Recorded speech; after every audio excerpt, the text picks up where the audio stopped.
Let's go to the basics. We're here in the beautiful Zug in Switzerland, and we're here with Rune Christensen from MakerDAO. Nice to meet you, Rune. Thanks for having me. You did a nice presentation. I hear you got some good reactions. People were crowded around you. Yeah, absolutely. I mean, we are pretty hot right now because of all this interest in stablecoins currently. Yeah. Maybe you can tell something about what makes you hot at the moment. I mean, what's the secret? Well, so first of all, it is just the realization of the entire industry and the cryptocurrency space that a stablecoin is absolutely necessary to actually create real products with blockchain technology, right? But we also just announced our great new partnership with Tradeshift, which is this a platform for digitizing the supply chain, and we're working together with them to unlock the power of the blockchain for small businesses and allow them to get easy and quick access to cash that they need to run their company. Right. So, for instance, I have a small business. How does it actually work? Because they have existing systems. How can they plug into your system? Yeah, so we think this is a really good example of how blockchain applications should be done in the wild, right? Because what's really important is the end user shouldn't have to deal with the blockchain, right? So the Tradeshift Cash solution that allows these small businesses to get instant liquidity on their invoices. All they need to do is they go on their Tradeshift dashboard, which they're already on. It's a really big platform with more than 1.5 million companies on it, and they just go to the dashboard and they go to the invoices and they just click a button to finance the invoice. The system then does everything under the hood, and they just receive cash to their bank account. So at no point in time do they have to know about blockchains, private keys, crypto, anything like that. Wow. How did you pull it off? How did you pull off this deal? Lots of conversations, or you have to convince Tradeshift of your technology? Yeah, actually it was very easy, and I guess that's because we have a reputation for being, like careful and slow moving, but then actually getting real stuff done, right? So we connected with them, and very quickly it became clear that this trade financing project they were already trying to do was like a perfect fit for what we could do, and we came in and we just created the current solution. All right. Just we rolled back history a little bit, maybe for the wider public you can tell what is MakerDAO about. How did it actually? How did you start it? Why did you start it? Yeah, so MakerDAO is about unlocking the power of the blockchain to empower everyone, and create financial inclusion, financial empowerment, and use technology to make the world better. But very specifically, how we achieve this is by creating this foundational financial infrastructure. The most important building block is the DAI stablecoin. So the DAI stablecoin is a fully decentralized stable cryptocurrency that is powered by a decentralized smart contract infrastructure. So it has all the properties of the blockchain. It's permissionless, it's trustless, it's instant, but it's also stable. And because when you take the blockchain and you then add stability to it, that's when you open up the new frontier of future blockchain applications, such as, for instance, the Tradeshift Cash solution, where it's a really good example because trade finance is like a low margin industry or like a low margin market. There's just no room for using volatile currencies. If you're investing in a low risk asset, you're not going to do that with a high risk asset, right? You're going to do that with something stable, and that's where the stablecoin comes in. Yeah, I mean, it's a very logical solution, especially for businesses that want the volatility out of the way. How do you see the future of these stable coins? I mean, lots of people talk about it, of course. What kind of trends do you see for the coming years, actually? Stablecoin. Yeah, so stablecoins are really one of the hottest subjects in the blockchain space right now. We see new stablecoin projects popping up every day. What is your competitive advantage to all these newcomers? Yeah, so I mean the thing is that the vast majority of stablecoins that are currently coming out are basically actually following the first generation model.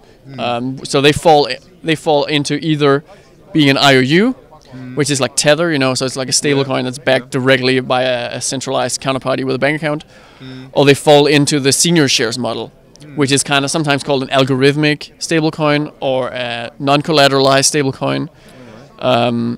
And there's been many different permutations of the senior shares scheme over time.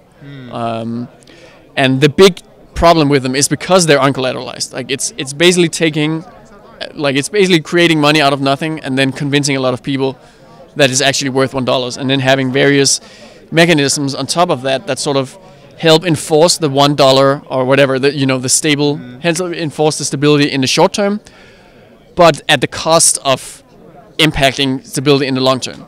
So what happens is that this kind of system will sort of build up instability over time, and eventually the big issue it has is that it can't handle users pulling out again. So if you don't have this continuous influx of new users, the whole scheme can actually collapse. And where Maker and DAI sits is kind of like in the middle of these two first generation models, right? So we kind of like a new type of stablecoin that both has this direct backing, just like the IOUs, but it's not centralized and it's not by a single counterparty. Rather, it's diversified and spread out across, many jurisdictions and many entities and many different types of assets, as well as cryptocurrencies. But at the same time, it's also decentralized, right? So it's fully built with smart contracts.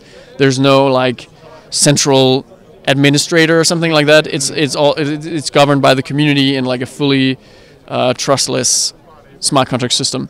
So we both provide the stability that's actually needed without this like uncertainty that one day it will collapse, but we don't compromise on the principle of the blockchain, and we actually bring the space forward in the direction it's supposed to go, which is like a proper decentralized future.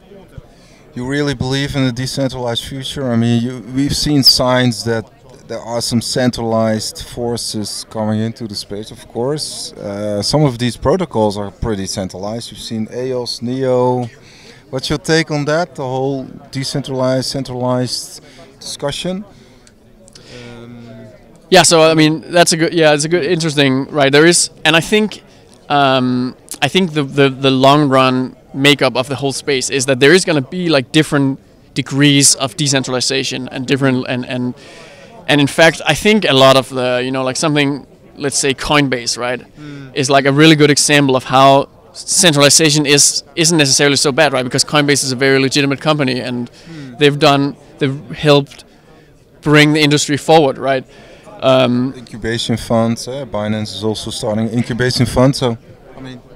Yeah, but also just like, I mean, the good thing about, let's say, something like Binance, right, is that they don't suffer from the fees of using the blockchain itself and so forth. So they kind of like offer this very complementary service. But ultimately, what I think is really important to keep in mind, right, is that everything Coinbase does and everything Binance does and so on is built upon the blockchains that they operate with, right? And they allow users to, it's kind of like you go on an exchange, you go on some centralized solution, and in the future maybe that doesn't mean necessarily going on Coinbase or Binance. That could mean move your assets to EOS through some two-way peg, right, and then do some stuff in EOS, and then move it back to safety in Ethereum, for instance, right? And in general, yeah, that's I think Ethereum itself for me is really like the, like the big winner. Still is. Yeah, in the sense that it both has enough advanced functionality that it kind of can do everything a blockchain absolutely must be able to do, and then it's also extremely decentralized. Both in the sense that the protocol itself is like made in a way that makes it very decentralized, but also it's just so huge, right? Like it has a scale that nothing else comes even close to having, right? Do you like Cardano? But in a theory, it's still a theory. I mean, it's still a study project, actually. Yeah, I mean, I like. I think Cardano's cool. I really like Archain, and Dfinity also is really interesting. I think EOS actually is the most. Like other than Ethereum, obviously, EOS is the one that's like in a very good spot in terms of both its technology and its adoption. But ultimately, I think that the big factor that will determine the success of all these new blockchains is how good they are at being compatible and interoperable with Ethereum, because that's where all the users are. That's where everyone is, right?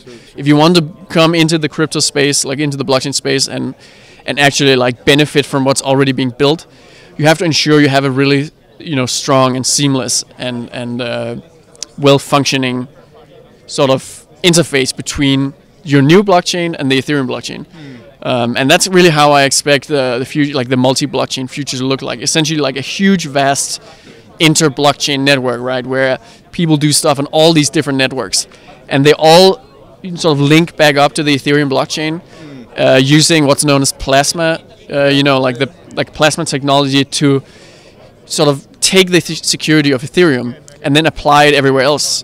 So you actually get the best of both worlds. As long as Ethereum remains secure, you can actually go on something like EOS, for instance, and do super high performance transactions on EOS, but still benefit from Ethereum's security. So Ethereum remains the mothership in the end.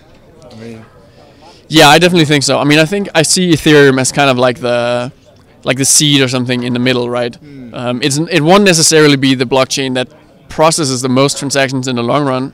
Though, let's see what's sharding, right? Like sharding obviously is like an interesting next step. Next year, yeah. So. Let's see if it gets next year. All right. Okay, Rune, and actually last question, why are you in this space? I mean, what makes you tick every day in this space, actually? Crypto, blockchain space. Yeah, I think what initially got me into blockchain in 2011 when I first discovered Bitcoin was this like idea of self-sovereignty, right? And like this new type of sovereignty and control that was really is like a huge shock, right? How like the blockchains completely like turned sort of power, the idea of what power and sovereignty and so on is totally upside down, right? Privacy probably, or data. Yeah, I mean, but I think just what's so powerful is that idea that you are in control, right? And there's actually no way, like even if you come, like you can't even seize them physically, right? Like it's only you control the private keys, right? If you, let's say, have a strong password or just use it correctly, you can really get like a totally different level of control and which I would consider like power, right, in a sense. And I think, I mean, nowadays, what I'm more like, I mean, that's very ideological, right? That's like idealism, right? And nowadays, what I think is most interesting is just about how this can actually be used to like change lives, make improve businesses, solve problems, like so many like real problems in the real world, in every day, like right now, right? There's like 1,000 things that could be solved by blockchain and the DAI stablecoin tomorrow, like if people just got to it. And we're working at that at the Maker Foundation, we're slowly moving ahead.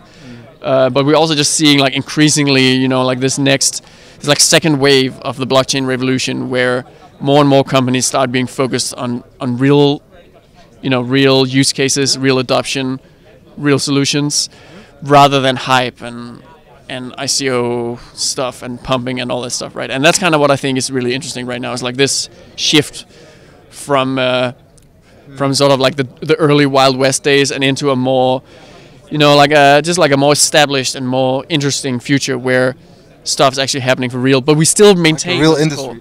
Yeah, like I mean, totally right. Like a real established industry, but we still are keeping and maintaining those original ideals, right? We took with us from Satoshi's original white paper, right? Almost 10 years old. All right. Thank you very much, Rune, and all the best with the project and all the deals you make. Yes, thank you so much. All right.